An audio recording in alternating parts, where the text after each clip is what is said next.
नमस्कार साथियों, संविधान सभा की हमारी लास्ट क्लास है। ये डायरेक्टली संविधान निर्माण से तो संबंधित नहीं है, लेकिन अगर संविधान सभा की बात की जाए तो उसकी एक और रोल था, उसके बारे में हम बात करेंगे और इसी के साथ में भारतीय संविधान निर्माण का हमारा पूरा टॉपिक कवर हो जाएगा। अभी ये क्लासेस डिटेल में इसलिए है ताकि आपको लास्ट में जो रिवीजन नोट्स मिलेंगे वो आप आसानी से समझ पाओगे और सेल्फ स्टडी के लिए आपको कोई भी क्लास देखने की ज़रूरत नहीं पड़ेगी किसी भी टीचर की। तो हमने पढ़ा है कि अधिवेशन के बारे में और कमिटीज़ ने क्या क्या काम किया था। संविधान सभा ने संविधान बनाने के साथ साथ में भी एक और रोल अदा किया था, डोमिनियन विधानसभा का, और वो स्टार्ट हुआ था भारत स्वतंत्रता अधिनियम 1947 के जैसे ही लागू हुआ था, भारत आज़ाद हुआ था उसी के साथ में। अब संविधान सभा को भारतीय राज्य क्षेत्र के विधानमंडल की शक्तियाँ मिल गई है और जो 1935 का एक्ट है उसके अकॉर्डिंग अब इसको विधानमंडल की तरह भी कार्य करना है। लेकिन अभी तक संविधान सभा ने खुद फिक्स नहीं किया है कि हमें सच में दोनों तरह से काम करना है तो साथ में ही करना है या इसके लिए अलग अलग बैठकें की जाए। तो इसी के लिए एक कमेटी बनाई गई थी, संविधान सभा के कार्यों के लिए एक समिति, जो कि 20 अगस्त 1947 को डॉक्टर राजेंद्र प्रसाद की अध्यक्षता में बनाई गई।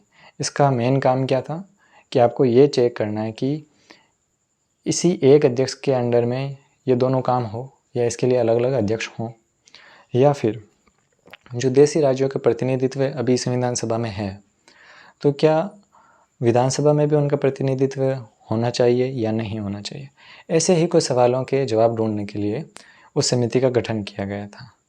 और इस समिति के जो मेंबर है वो आपको याद रखने हैं, क्योंकि बहुत ही इम्पोर्टेंट मेंबर थे, क्योंकि काम भी इम्पोर्टेंट है कि आपको संविधान सभा को विधानमंडल के रूप में यूज़ करना है। तो इसी के लिए राजेंद्र प्रसाद तो रहे अध्यक्ष और मेंबर हैं जीवी मावलंकर, इमाम हुसैन, पुरुषोत्तम दास टंडन, अंबेडकर, अल्लादी कृष्ण स्वामी अय्यर, गोपाल स्वामी अयंगर और BL मित्तर। तो अगर आपको प्रारूप समिति के सदस्य याद हैं तो ये आसानी से याद रह जाएंगे, क्योंकि प्रारूप समिति के जो मेन 4 हैं वो तो इसमें है ही। एक तो अंबेडकर, एक कृष्ण स्वामी अय्यर और अयंगर भी इसमें हैं, और मित्तर। ये चारों तो सीधे ही प्रारूप समिति से हैं। और इसके अलावा इमाम हुसैन, जीवी मावलंकर और पुरुषोत्तम दास टंडन, इसका नाम हमने पहले भी सुना है क्योंकि इन्होंने जवाहरलाल नेहरू के प्रस्ताव को सर्वप्रथम स्वीकृति दी, यानी समर्थन दिया था उस समय। तो इन्होंने जो भी मैंने बताए थे टॉपिक उन पर विचार किया और एक निष्कर्ष निकाला कि जो विधानमंडल का काम है वो अलग होना चाहिए और संविधान सभा का अलग होना चाहिए। और इसके पीछे उन्होंने तर्क दिया, क्योंकि विधानमंडल का जो अध्यक्ष रहेगा वो सरकारी मंत्री रहेगा। तो सरकारी मंत्री अगर संविधान सभा का अध्यक्ष रहेगा तो ये तो संविधान सभा के रूल के खिलाफ है। एक निष्पक्ष रूप से अगर किसी संविधान का निर्माण होगा तो उसका कोई सरकारी लेना देना ही नहीं है। तो इसलिए इन दोनों कामों को अलग अलग अध्यक्ष होने चाहिए। तो ये रिपोर्ट समिति ने 25 अगस्त 1947 को दी थी, लेकिन उस पर उस दिन कोई विचार नहीं हुआ था। इस पर वाद विवाद शुरू हुआ था 29 अगस्त 1947 को, और उसी दिन जो सिफारिशें थी उनको एक्सेप्ट कर लिया गया था। और इन्हीं सिफारिशों को देखते हुए संविधान सभा एक डोमिनियन विधानमंडल के रूप में 2 साल और 1 महीने तक काम किया था। और देखते हैं कि इसकी पहली बैठक हुई थी 17 नवंबर 1947 को, और ये चली थी 24 दिसंबर 1949 तक, संविधान लागू होने के 2 दिन पहले तक। पहली बैठक में अध्यक्ष रहे थे राजेंद्र प्रसाद, लेकिन उसी दिन विधानमंडल के सभापति चुन लिए गए थे जीवी मावलंकर, जो कि विधिवत रूप से निर्वाचित सभापति थे। तो अगर डोमिनियन विधानमंडल की बात करें, उसके पहले अध्यक्ष थे वो जीवी मावलंकर थे। अगर देखिए, अभी तक आपको ये कंसेप्ट समझ में नहीं आया कि डोमिनियन विधानमंडल क्या है। जैसे भी संसद है, सेम वही चीज़ उस समय, क्योंकि उस समय लोकसभा और राज्यसभा जैसी कोई चीज़ थी नहीं। तो उसके लिए जो विधानमंडल जैसा काम सुचारू रूप से चालू हो गया था। अब देखिए, जो 2 साल 1 महीने का पीरियड है जिसमें ये डोमिनियन विधानसभा चली थी, इसमें टोटल 6 सत्र हुए हैं और 226 दिन तक चली, जिसमें 170 बैठकें हुई। देखिए, एक अधिवेशन या सत्र में जब शुरू होता है और उससे जब ख़त्म होता है, ये पूरे दिन गिने जाते हैं, तो ये टोटल दिन हुए। लेकिन उसमें कौन कौन से दिनों में बैठक हुई, तो वो बैठक है। तो ऐसा में आप कन्फ्यूज़न मत होइए कितने दिन चली और बैठक ये अलग अलग कैसे है। तो 226 दिन तक तो चली, लेकिन इसमें बैठकें हुई 170। और इसमें सबसे लंबा जो सत्र था वो था दूसरा, जो कि 1948 में स्टार्ट हुआ था और 73 दिन तक चला था। और सबसे छोटा सत्र 5वां था, जो सिर्फ 2 दिन चला था।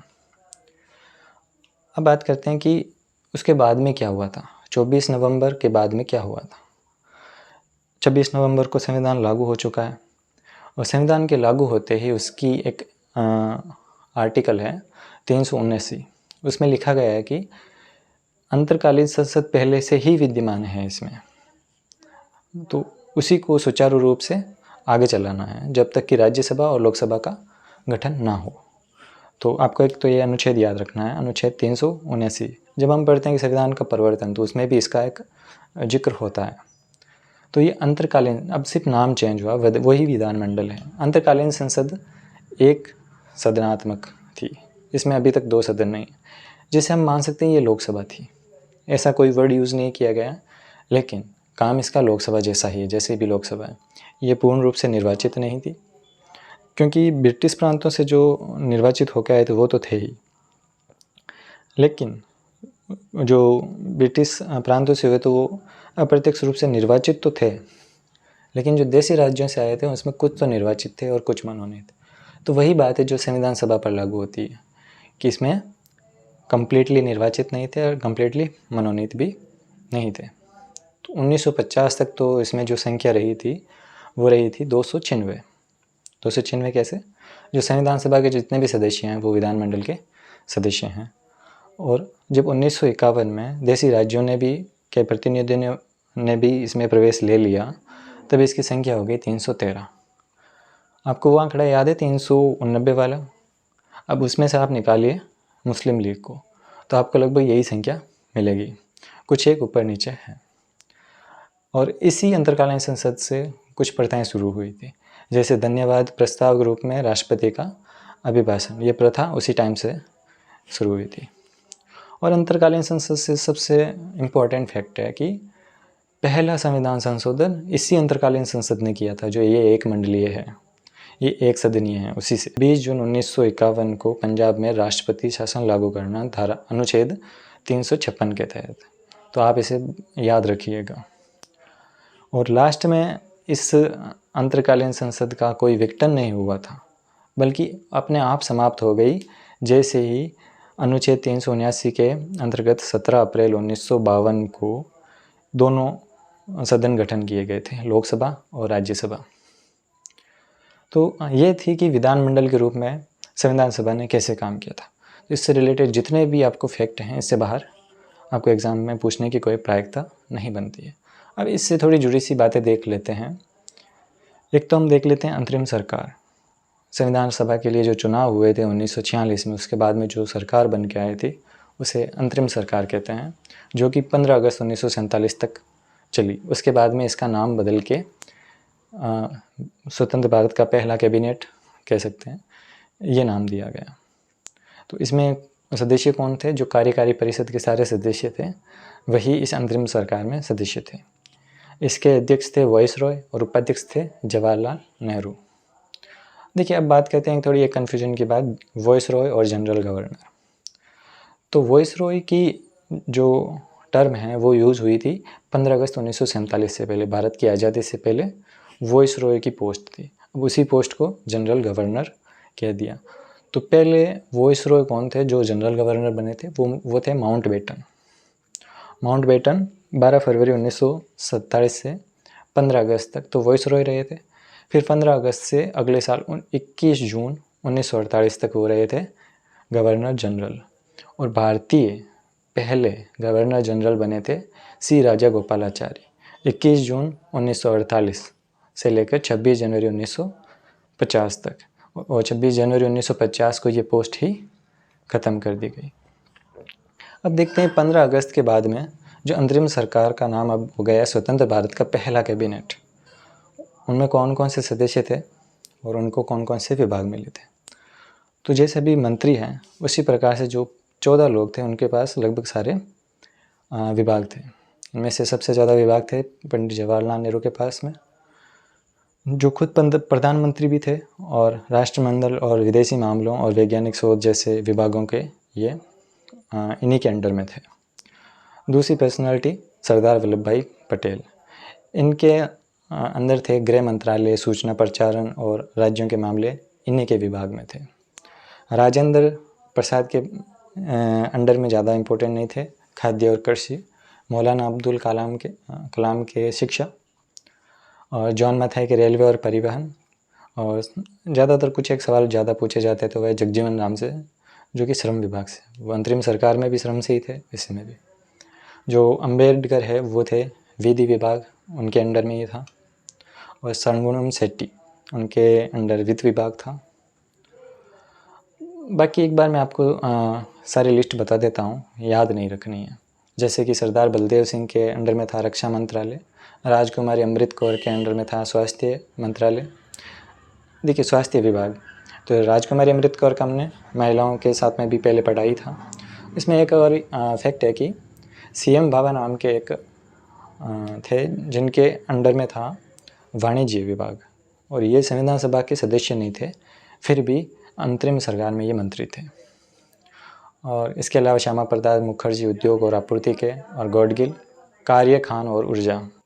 और इसी के साथ में हमारा ये है टॉपिक भी कंप्लीट होता है। तो हमने संविधान सभा के अधिवेशन, कमिटीज़ और इसका एज ए डोमेनियन विधानमंडल के रूप में कार्य करना, ये सारी चीज़ें पढ़ ली है। अब एक बार का थोड़ा सा सब रिवाइज़न कर लेते हैं, जिसके बाद में ये हमारा संविधान सभा का टॉपिक पूर्ण रूप से कंप्लीट हो जाएगा। तो कुछ एक चीज़ें बची है जो है अब समालोचनाएँ, कि संविधान सभा की आलोचनाएँ क्या थी, कि किसने की है, और उसको खारिज करने वाले तथ्य क्या हैं। तो पहले पढ़ते हैं आलोचनाओं के बारे में। तो पहली आलोचना ही भीमराव अम्बेडकर ने की है, संविधान निर्माता ने। 1935 के अधिनियम के अकॉर्डिंग ही ये देश चल सकता है, इसके लिए अलग कुछ बनाने की ज़रूरत नहीं है। ऐसा किसने कहा था? भीमराव अम्बेडकर ने। और जयप्रकाश नारायण, उन्होंने कहा था कि ये प्रतिनिधि सरकार नहीं है, क्योंकि चुनाव वयस्क मताधिकार के आधार पर नहीं हुए हैं। चर्चिल और जयकर जैसे लोगों ने कहा है कि इसमें संप्रभुता का अभाव है, इसका निर्माण ब्रिटिश सरकार के प्रस्तावों के आधार पर हुआ है। तो ऐसे आप कैसे एक संपूर्ण प्रभुत्व संपन्न कह सकते हो कि संविधान सभा है। और इसी के साथ में कुछ का कहना है कि समय की बर्बादी थी। अगर संविधान बनने में कोई इतना टाइम नहीं लगता, कि 2 साल लगे हैं और इतने पैसे भी खर्च हुए हैं। और कुछ का कहना है कि इसमें कांग्रेस का ही पूरा संप्रभुत्व था, क्योंकि कांग्रेस ही संविधान सभा और संविधान सभा ही कांग्रेस है। इसके अलावा जेनिंग्स, उन्होंने कहा था कि वकीलों और राजनीतिज्ञों का ये प्रभुत्व है, और इसकी भाषा इतनी जटिल है कि केवल इसे वकील ही समझ सकता है, आम आदमी के लिए ये संविधान नहीं है। और चर्चिल और साइमन ने एक और स्टेटमेंट भी कही थी कि संविधान सभा में हिंदुत्वों का प्रभुत्व है। तो ये चीज़ें थी संविधान सभा की आलोचनाएं। अब बात करते हैं कि आलोचनाओं को खारिज करने वाले तथ्य, ऐसे तथ्य जो बताते हैं कि नहीं, ये आलोचनाएं गलत हैं, उनको खारिज करती है। जैसे कि संविधान के मूल तत्व पहले से ही निश्चित थे, तो इसे उदार का संविधान नहीं कह सकते आप। और संविधान का देर से बनना, इसमें इतना भी समय नहीं लगा था।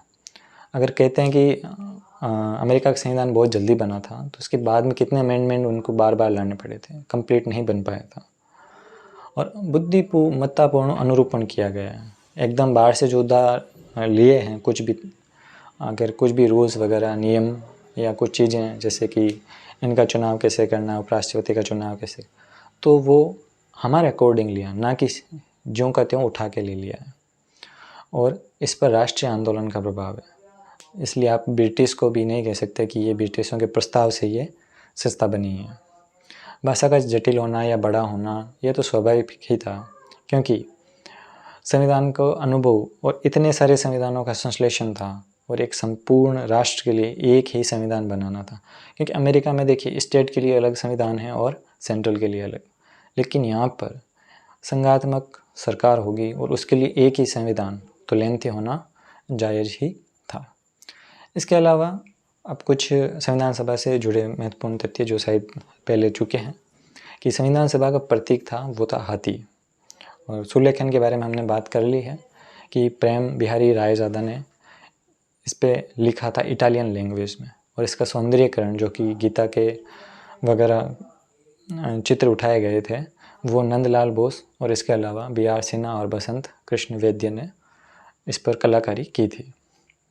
राष्ट्रीय ध्वज का अंगीकरण हमने पढ़ाई था कि चौथे अधिवेशन में 22 जुलाई 1947 को अंगीकृत किया गया था और उसी दिन ये प्रस्तावित भी किया गया था।